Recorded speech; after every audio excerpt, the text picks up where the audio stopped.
Welcome into College Football Now. I'm your host, Harrison Graham. We've got another recruiting video for you guys here on National Signing Day. Let's break down the Texas A&M 2021 recruiting class as it sits right now under head coach Jimbo Fisher. It's been a great year for the Aggies and a pretty solid cycle for recruiting as well. Top 15 class in the 24/7 composite. You'd like to be in the top 10 there in a competitive SEC, but pretty solid overall. Number 14, 16th on ESPN. Rivals has them at number 13, and then the 24/7 Sports non-composite has them at number 12. But solid top 15 overall, all things considered. Not a huge class, 18 commits as of now, 1 5-star, 11 4-stars, which is solid, and then just the 6 3-stars there to round things out as well. So 12 of your 18 players, 4 stars or better, so that's pretty good overall for Jimbo Fisher and the Texas A&M Aggies as he's set to enter year 4 after this upcoming season, or this current season, I should say.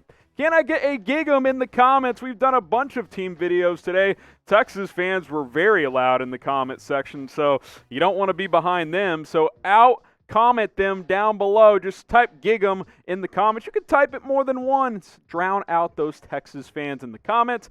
And with that being said, we'll go ahead and jump on in here to A&M's 2021 recruiting class. We'll spend a few extra moments here on the top guys, then we'll show you the rest of them as well. Shemar Turner out of DeSoto, Texas, 6'3.5", 282 pounds, a massive defensive end. Can play on the inside as well if you need him to.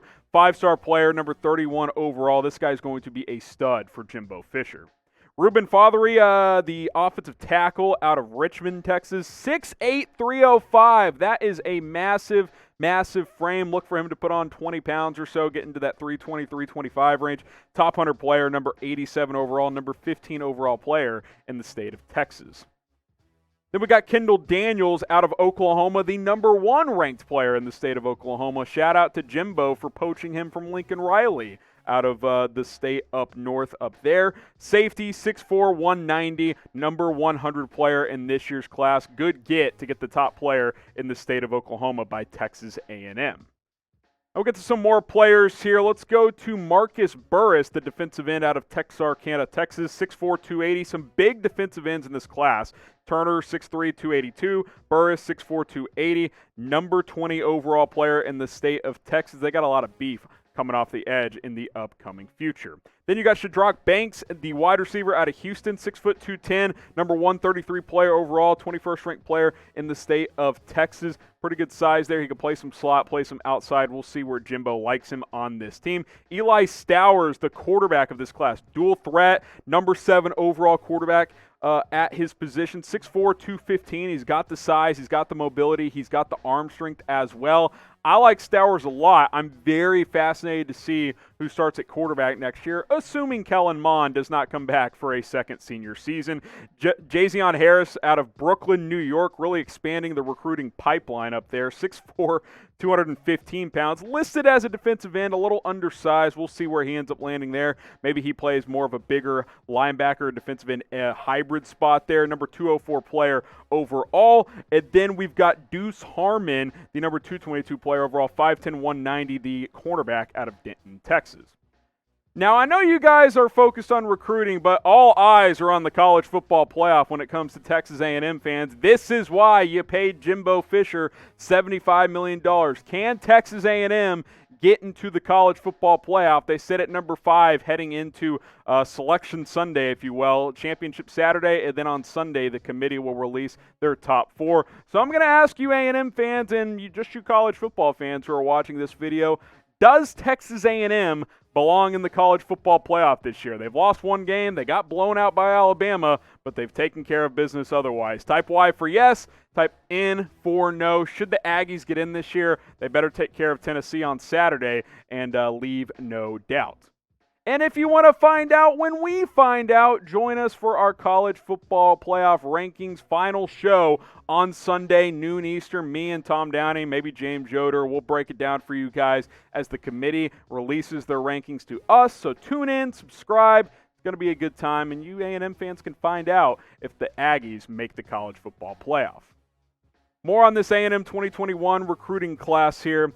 Let's see here. We got Dreyden Norwood, the corner out of Fort Smith, Arkansas. 6 foot, 175. Back-to-back corners here in Harmon and in Norwood. Another 4-star here. Top 300 player overall. Trey Zuhn out of Fort Collins, Colorado. 6'6", 300. Good size. I think he's got high upside as a tackle. A&M's had good success with offensive linemen in the past. Amari Daniels, the running back out of Miami, 5'8", 200, kind of a low-to-the-ground type of back.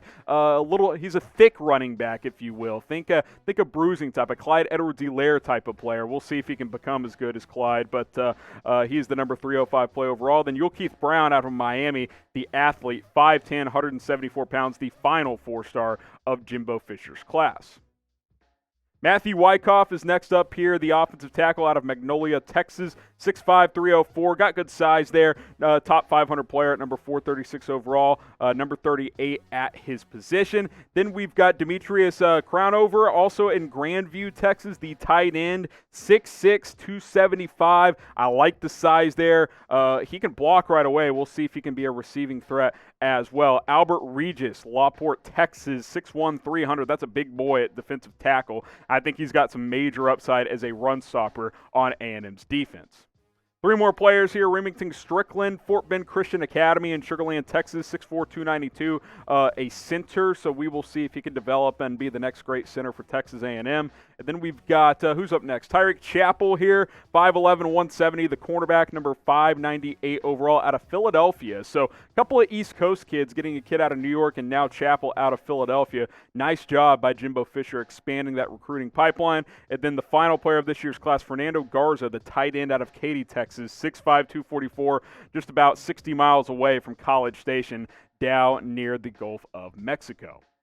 So let's look at the SEC recruiting rankings, because the SEC tends to dominate recruiting, and A&M is in the top 5 among SEC schools, which is pretty solid because considering 4 of the top 8 are SEC schools. Alabama leading the way. Georgia at number 3 right now. LSU has the number 4 recruiting class.